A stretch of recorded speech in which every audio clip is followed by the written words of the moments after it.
अगर एक किसी चीज़ से मेरे को खुंदस सबसे ज़्यादा चढ़ती है, वो भी स्कूल हो या कॉलेज हो, तो वो है उनके एग्ज़ाम से। ठीक है, मेरे को टीचर्स से, मेरे को बच्चों से, मेरे को कोई फ़र्क नहीं पड़ता, लेकिन जब एग्ज़ाम का टाइम आता है, इतनी गुस्सा आती है मेरे को। और इससे और ऊपर वाला लेवल पे अगर तुम जाना चाहते हो तो वो है कॉम्पिटिटिव एग्ज़ाम्स। नीट हो गया, जेईई हो गया, यूपीएससी, जो भी फलाना ढिमकाना एग्ज़ाम है, उनको जब भी मैं उनके बारे में सोचता हूँ, उनको उनके लिए तैयारी करना पड़ता है ना, बड़ी गुस्सा आती है भाई, बड़ी गुस्सा आती है। क्यों गुस्सा आती है? सुनो तुम। ठीक है, सबसे पहले तो ये क्या करेंगे, तुम्हें एक फिक्स टाइम पे बोलेंगे कि बेटा इतने बजे से, जैसे कि नीट का भी जो पेपर होने वाला है 21 जून को, उसकी टाइमिंग क्या है कि 11 बजे से सेंटर खुल जाएंगे, तो आप लोग क्या है आ जाना। ठीक है, 11 बजे से एंट्री हो जाएगी और फिर आपको 12:30 या फिर 12:40 तक आपको घुसने देंगे। उसके बाद अगर कोई आया, उसको बिल्कुल घुसने नहीं दिया जाएगा। इतनी मतलब क्या, तुम बच्चों को 11 बजे से क्यों बुला रहे हो भाई? जब पेपर 2 बजे है, बच्चों को 11 बजे से बुला के क्या कर रहे हो? क्यों क्यों बुला रहे हो भाई? 11 से 5 की, रुक जाओ, अभी पूरा मैं पूरा बताता हूँ। ठीक है, पूरा इनका शेड्यूल मैं बताता हूँ इन लोगों का।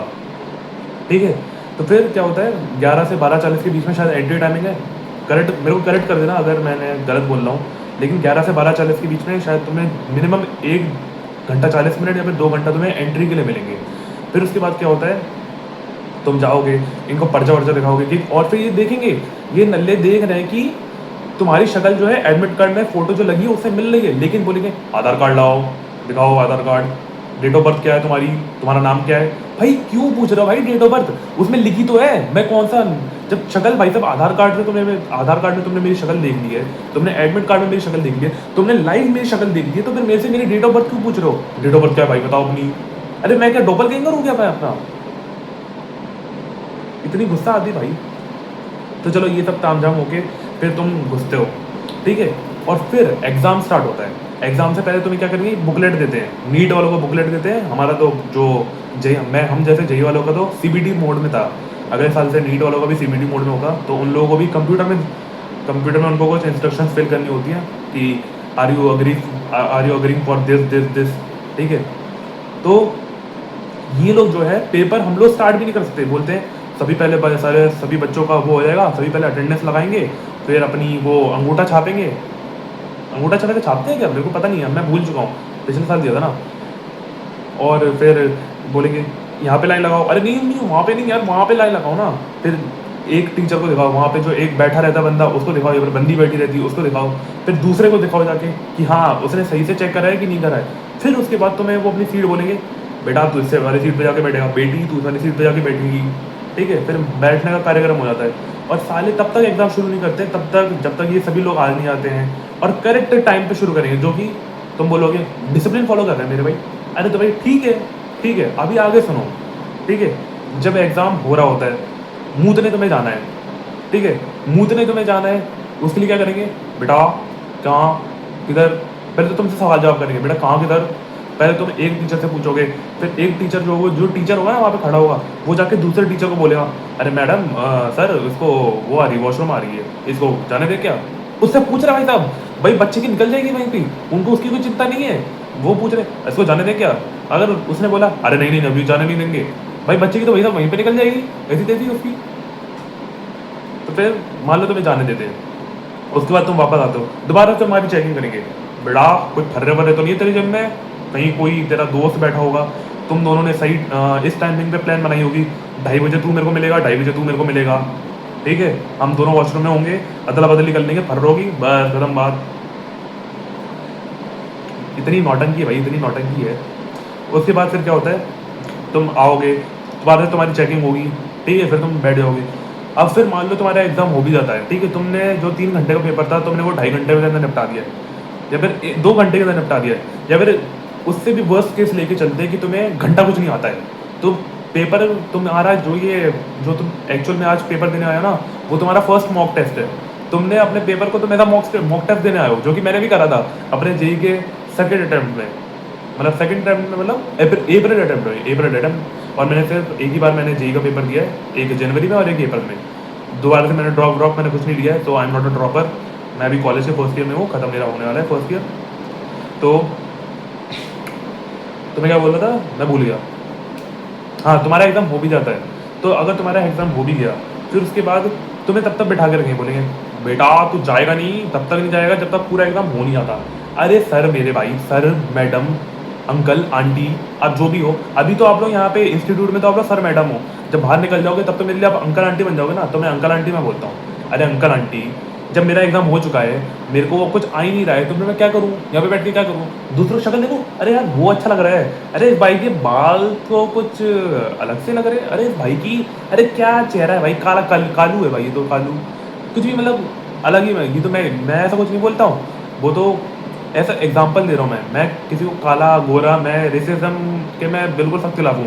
आई एम रियली सॉरी अगर कोई ऑफेंड हो रहा है मेरे से, I am strictly against racism, ठीक है। तो फिर तुम वहाँ पे बैठे जाओगे, तो तुम्हारा यहाँ पे तो पहली बात तो तुम्हारा टाइम बर्बाद हो रहा है, और वहाँ पे जो तुम्हारा बाप खड़ा होगा या फिर तुम्हारी माँ खड़ी होगी, उसका भी टाइम बर्बाद हो रहा है कि बोले यार मेरा बच्चा कब आएगा, कैसा जाएगा उसका पेपर, वो तुम्हारी चिंता कर करके वो वहाँ पे खड़े होकर मरे जा रहे हैं। लेकिन मेरा बाप जो था ना, वो उस टाइम पे गाने सुन रहा था, उसको कोई फर्क नहीं पड़ता। वो तो जब मैं बाहर आया था तब उसने मेरे से पूछा था, बेटा कैसा गया एग्जाम, चलो मेरे बाप की तो बात अलग है, ठीक है।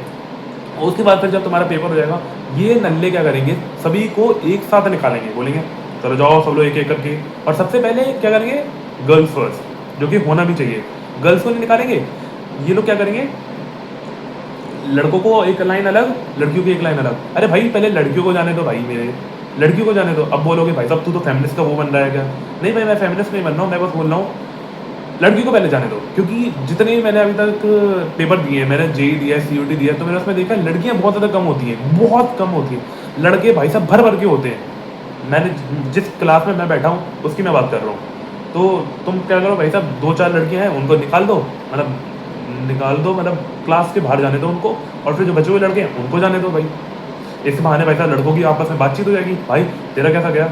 और बल्कि लड़के जो हैं एक दूसरे से काफ़ी ज़्यादा अनजान होते हैं, लेकिन एग्ज़ाम जो होता है ना उनको भाई बना देता है। मेरे भी ऐसे काफ़ी 1-2 मेरे दोस्त बन गए थे, हालांकि मेरा उनसे कोई कांटेक्ट नहीं है, वो अलग बात है। तो ये लोग तुम्हें क्या करेंगे, एक साथ में निकालते हैं, एक साथ में ऐसे निकालते हैं कि भाई साहब सेल लगी हो गई थी, और वो तुम्हें 3 घंटा वहाँ पे बैठाते हैं। तो और मैं जो अभी बता रहा हूँ, 3 घंटा वो तुम्हें वहाँ पे बैठाएंगे, और तुम्हारी तशरीफ़ की है ना ऐसी तैसी हो जाएगी तुम्हारी तशरीफ़, जिनको ये पता है वो तो कूल है, तुम्हारे कूलों की ऐसी तुम्हारी ऐसी तैसी होगी, तुम्हारे कूलों के पकौड़े बन जाएंगे वहाँ पे बैठे बैठे।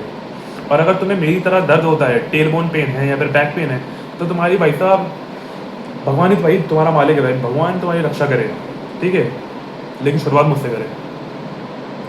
और फिर उसके बाद तुम बाहर निकलते हो, फिर उसके बाद तुम्हारे माँ बाप की एंट्री होती है, बोलते हैं बेटा कैसा गया पेपर, और फिर तुम नहीं बोलते ठीक ही गया। और फिर तुम इस नल्ले एग्ज़ाम के रिजल्ट के लिए तुम 1 महीने का जो तुम्हें छुट्टी मिली होती है ना, सोचते हो तुम कि यार अब तो पेपर ख़त्म हो गया, अब तो मैं ना फुल इन्जॉय करूँगा।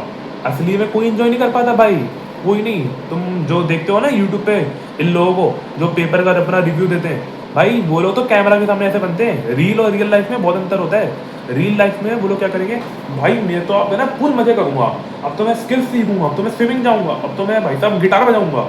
लेकिन एक्चुअल में है ना उन लोगों की ऐसी तैसी हो रही होती है जब वो लोग क्योंकि उनके माँ बाप, तुम क्या सोच रहे हो बच्चा मजे करेगा, उसके माँ बाप भी तो घर पे है ना, वो जिनके साथ में रह रहा है वो उसके माँ बाप है, और उसके माँ बाप उसको तब तक चैन से जीने देंगे तब तक वो उससे पूछ ना ले बेटा कैसा करके आया था पेपर, और तुम्हारे पास कोई जवाब होता नहीं है, क्योंकि तुम कुछ एक्सपेक्ट कर नहीं सकते हो कि ये एनटीए वाले तुम्हारा क्या रिजल्ट दे देंगे, या फिर जो भी और दूसरी एजेंसी जो होती है पेपर कंडक्ट करवाती है, सीबीएसई का पेपर, सीबीएसई एनटीए, ये तुम्हारे क्या रिजल्ट देगी वो तो तुम्हें भी नहीं पता है। लेकिन तुम भी बस अपने माँ बाप को तसल्ली देने के लिए बस ये बोल देते हो कि माँ बाप मेरा जो पेपर है ना, मम्मी पापा मेरा पेपर है ना ठीक ठाक गया, अच्छा गया, अच्छा गया है।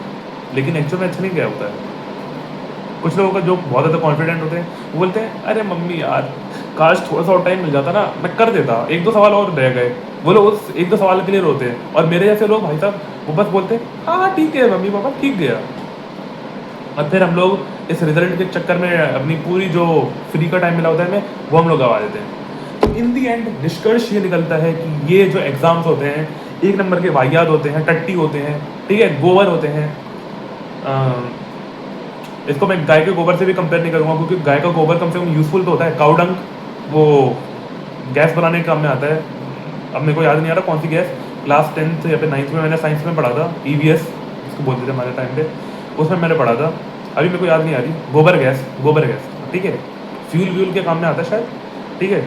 लेकिन जो ये एग्ज़ाम की जो टट्टी है ना वो किसी में यूज़ नहीं आने वाली सच में किसी में यूज़ नहीं आने वाली है, इसलिए बेकार है सभी एग्ज़ाम्स। मेरे को तो लगता है एग्ज़ाम्स को भाई साहब होने नहीं चाहिए वैसे तो, लेकिन अब क्या करें भाई साहब, नौकरी के लिए, कॉलेज के लिए एग्ज़ाम्स देने पड़ेंगे, तुम्हें भी, मुझे भी, और हमारे बाद जो लोग आएंगे एग्ज़ाम्स देने, उनको भी यही करना पड़ेगा, क्योंकि यही हमारा शायद एजुकेशन पॉलिसी है, रूल है, और इस रूल से हम सभी लोग बंधे हुए हैं और हम में से कोई नहीं बच सकता। तो क्या करें भाई, हाँ मैं तो बस चिल्ला चिल्ला के मैं तो बस बोल सकता हूँ, इसको मैं क्रिटिसाइज कर सकता हूँ। इन दी एंड, धन्यवाद, bye bye, love you, and I am sorry.